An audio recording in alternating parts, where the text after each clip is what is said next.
बिस्मिल्लाहिर्रहमानिर्रहीम। अस्सलाम वालेकुम वरहमतुल्लाहि वबरकातुहू। डियर स्टूडेंट्स, तो आज का हमारा टॉपिक जो है वो हम जियोमेट्रिकल ऑप्टिक्स फिजिक्स 10th का ये 12th चैप्टर है, उसके एमसीक्यूज़ के बारे में बात करना चाहते हैं कि एमसीक्यूज़ जो है ना उसको किस तरह से हम सॉल्व आउट कर सकते हैं। तो सबसे फर्स्ट जो इसका दिया गया स्टेटमेंट है, Which of the following quantity is not changed during refraction of light? अब रिफ्रैक्शन ऑफ लाइट में दो मीडियम यूज होंगे, एक डेंसर होगा और दूसरा जो है रेयरर मीडियम होगा। तो हमें पता है कि लाइट रे हो वो अगर डेंसर से रेयरर में जा रही हो तो बेंड हो जाती है अवे फ्रॉम नॉर्मल, और अगर वो रेयरर से डेंसर में आ रही हो तो वो बेंड हो जाती है टुवर्ड्स नॉर्मल। तो यहां पर उसकी डायरेक्शन तो चेंज होगी, ये ऑप्शन नहीं हो सकता। इट्स स्पीड लाजमी बात है चेंज होगी। इट्स फ्रीक्वेंसी कभी चेंज नहीं होती, फ्रीक्वेंसी तब्दील नहीं होगी। लिहाजा ये जो सी ऑप्शन है, it's frequency never be change, यानी इसका जो सही ऑप्शन है ये सी है। फर्स्ट स्टेटमेंट तो मैं नहीं यहां पे लिख रहा हूं, तो इट्स फ्रीक्वेंसी जो है ये चेंज नहीं होगी।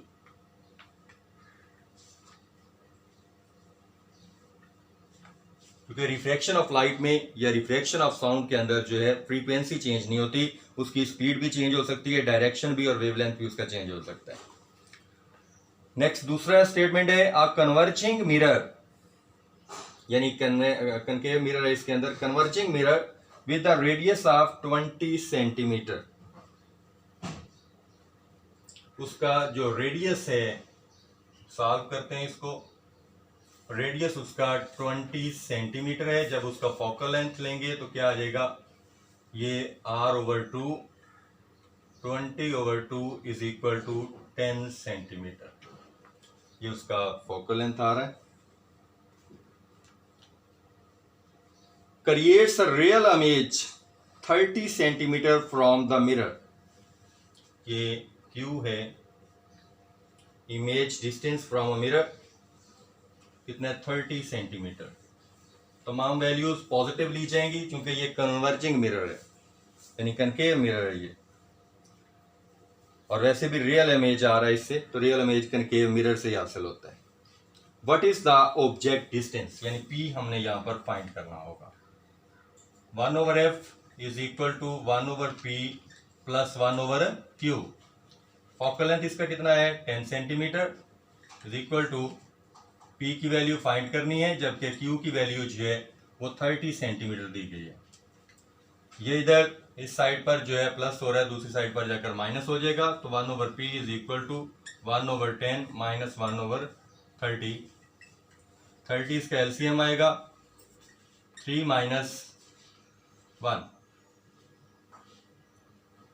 2/30, 1/p, और p is equal to 30/2, 15 centimetre. तो 15 सेंटीमीटर, यहाँ पर जो मेरे पास आंसर लिखा हुआ है वो -15 है, तो ये गलत है। माइनस इसका रिमूव कर दें, प्लस में आएगा, प्लस 15 सेंटीमीटर, सी ऑप्शन इसका करेक्ट होगा। तो दूसरे का जो आंसर है वो 15 सेंटीमीटर है, सी ऑप्शन 15 सेंटीमीटर प्लस में आएगा। वैसे भी कन्वर्जिंग मिरर है, तो कन्वर्जिंग मिरर में रियल इमेज जो है ना इससे गेन किया जा रहा है, तो यहां पर जो वैल्यूज आएंगी हमारे पास वो सारी पॉजिटिव होंगी। खसूसन एन ऑब्जेक्ट इज, नेक्स्ट जो है स्टेटमेंट वो कहता है कि N object is placed at the centre of curvature of a concave mirror, centre of curvature पर रखा गया है। The image produced by the mirror is located at the centre of curvature. किस तरह से कि ये कनकेव मिरर है, ये इसका प्रिंसिपल फोकस, और ये इसका सेंटर ऑफ कर्वेचर C। यहाँ पर इसको ऑब्जेक्ट को रखा गया है, इससे दो रेज निकलेंगी, एक प्रिंसिपल एक्सिस के पैरेलल और वो यहाँ पर रिफ्लेक्शन के बाद प्रिंसिपल फोकस से गुजरी, जबकि दूसरी रेज ऑप्टिकल सेंटर से, और इसके बाद ये यहाँ पर जाकर मिलेगी जहाँ पर उसका हमने ऑब्जेक्ट रखा था। ये हाइट ऑफ ऑब्जेक्ट है, ये हाइट ऑफ इमेज है। तो उसका जहाँ पर हमने उसकी ये ऑब्जेक्ट को रखा था वहीं पर उसका जो ना इमेज बना है। तो कौन सा ऑप्शन जो है इसमें करेक्ट होगा? At the centre of curvature, यानी इसका जो ऑप्शन है वो हमारे पास B, at the centre of curvature. इसका करेक्ट आंसर जो है ये बी है, at the centre of curvature. Next statement है, an object is 14 centimetre in front of convex mirror. तो कन्वेक्स मिरर से 14 सेंटीमीटर के वो फासले पर है, यानी इसकी पी की वैल्यू जो है वो 14 सेंटीमीटर है। The image is 5.8 centimetre behind the mirror, Q is equal to -5.8 centimetre. Minus में क्यों लगाया है? क्योंकि एक तो ये कन्वेक्स मिरर है, इसके लिए Q की जो वैल्यूज होंगी वो माइनस होंगे। Behind the mirror, what is the focal length of the mirror? Focal length हमने इसका फाइंड करना है। तो क्या है? वही formula 1/f is equal to 1/p plus 1/q। तो फोकल लेंथ हमें फाइंड करना है, इज इक्वल टू 1/p की वैल्यू कितनी है? 14 है, माइनस 1/q की वैल्यू 5.8। ये वाला माइनस जो है इसकी वैल्यू माइनस होने की वजह से यहाँ पर माइनस लगा। इसका एलसीएम लिया जाएगा, तो यहाँ पर इसका जो है पॉइंट रेज करने के लिए हमने ऊपर जो है ना वो 10 लगा दिया, 10/58। अब एलसीएम जो है इन दोनों को मल्टीप्लाई किया, ये हमारे पास एलसीएम आ गया। यहाँ पर 14 को 58 से मल्टीप्लाई किया है, तो 58 को यहाँ से मल्टीप्लाई करेंगे तो 58, और 58 को हमने 14 से मल्टीप्लाई किया तो ये आया, तो 10 को भी हमने 14 से मल्टीप्लाई किया तो 140 आया। यहाँ पर इसको माइनस किया, तो माइनस करने से हमारे पास -82/812 1/f। जब हमें इसमें से फोकल लेंथ फाइंड करना है तो इस साइड को भी हम पलट देंगे, 812 ऊपर और -82 नीचे। जब डिवाइड किया तो -9.9 आंसर आ गया। तो देखते हैं इसमें से ऑप्शन कौन सा है। ये सी ऑप्शन है, -9.9 सेंटीमीटर। सी, -9.9 सेंटीमीटर।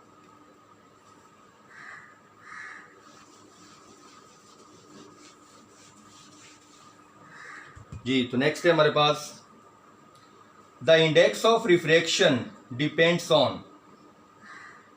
तो इंडेक्स ऑफ रिफ्रैक्शन जो होता है वो the speed of light, B option.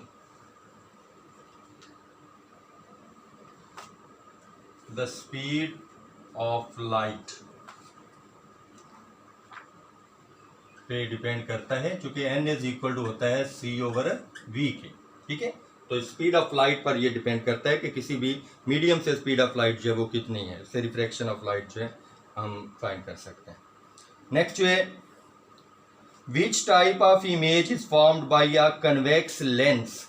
अब ये वर्ड कन्वेक्स लेंस है, कन्वेक्स लेंस।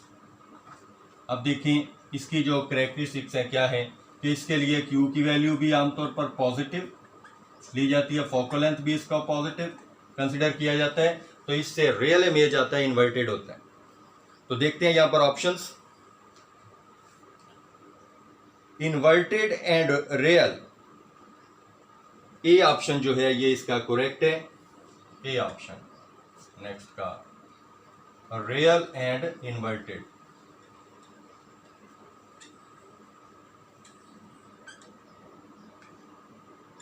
ये करेक्ट ऑप्शन है, क्योंकि कन्वेक्स लेंस से हमेशा रियल इमेज आता है और वो उल्टा होता है, इन्वर्टेड का मतलब होता है उल्टा। नेक्स्ट है, which type of image is produced by the converging lens. ये कन्वर्जिंग लेंस का मतलब क्या है? कन्वेक्स लेंस, ठीक है, कन्वर्जिंग लेंस है। ऑफ ह्यूमन आई, इंसानी आंख में किस किस्म का इमेज बनता है? If it's views a distant object, अगर वो किसी दूर की चीज को देखता है तो रियल, इन्वर्टेड एंड डायमेंशनड। डायमेंशन का मतलब क्या होता है? छोटा हो जाना, या वो कहते हैं सेम साइज का बनता है, या फिर अगले ऑप्शन में वर्चुअल, इन्वर्टेड एंड मैग्नीफाइड। तो ये गलत है, क्योंकि बड़ा एक शख्स हो उसका हमारी आंख में इमेज छोटा सा बनता है। तो छोटे के लिए कौन सा वर्ड इस्तेमाल हुआ है? डायमेंशन। तो यहां पर जो कौन सा करेक्ट ऑप्शन होगा? B, real, inverted and dimension. Real, inverted and dimension, ये इमेज जो है उससे बनेगा, क्योंकि इंसानी आंख में भी कन्वेक्स लेंस है। नेक्स्ट जो है image formed by a camera is. अब कैमरे से जो इमेज बनता है, एक बड़े शख्स की जो तस्वीर है, हमारा कद तकरीबन जो है वो 6 से 7 फुट अगर हो, तो जो तस्वीर आती है वो तो इतनी की तस्वीर में समा जाता है। कैमरे से जो तस्वीर खींचते हैं इतनी की तस्वीर में समा जाता है, तो छोटा ही होता है ना उसके साइज से, तो लिहाजा ये भी डायमेंशन होगा, रियल होगा और इन्वर्टेड होगा और डायमेंशन होगा। लिहाजा इसका जो ऑप्शन है इसका करेक्ट 8वें का, इसमें हम देख रहे हैं real, inverted and dimension. A option जो है ना ये दुरुस्त है इसका, real, inverted and dimension.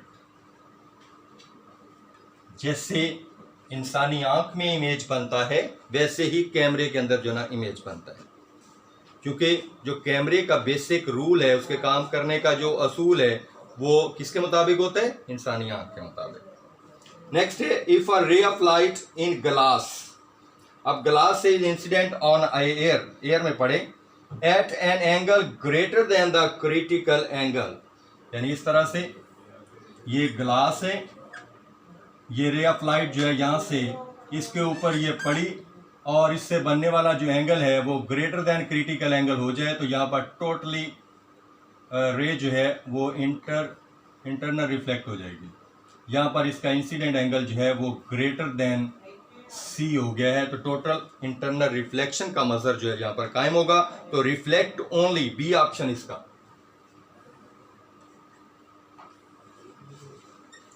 Reflect only, सिर्फ रे जो है वो रिफ्लेक्ट होगी, क्योंकि इंसिडेंट एंगल जो है वो क्रिटिकल एंगल से ग्रेटर हो गया है। नेक्स्ट जो है the critical angle for a beam of light passing from water into air. ये भी ऐसे ही है, यहाँ पर उसने जो दिया है वो ग्लास दे दिए, और नेक्स्ट ऑप्शन में उसने क्या दे दिया है? Water. Water as a denser medium है, जबकि वो रेयर मीडियम में रे जा रही थी, तो यहाँ पर उसने कहा कि उसका जो क्रिटिकल एंगल है beam of light passing from water into air is 48.8 degree.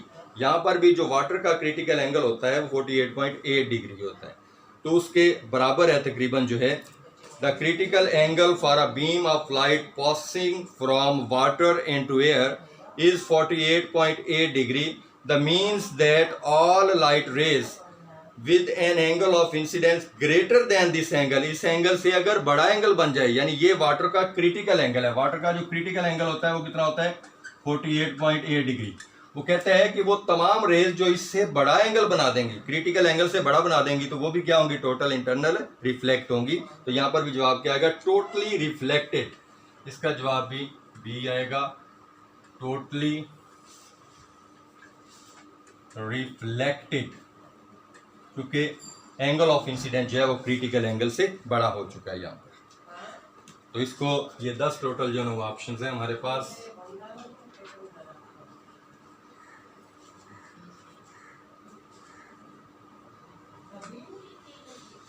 और ये इनके आंसर्स हैं। उम्मीद करता हूँ कि आपको इसकी समझ भी आई होगी और इसको सॉल्व करके आपको बताया गया है ताकि किसी किस्म का बहाम ना रहे। वस्सलाम।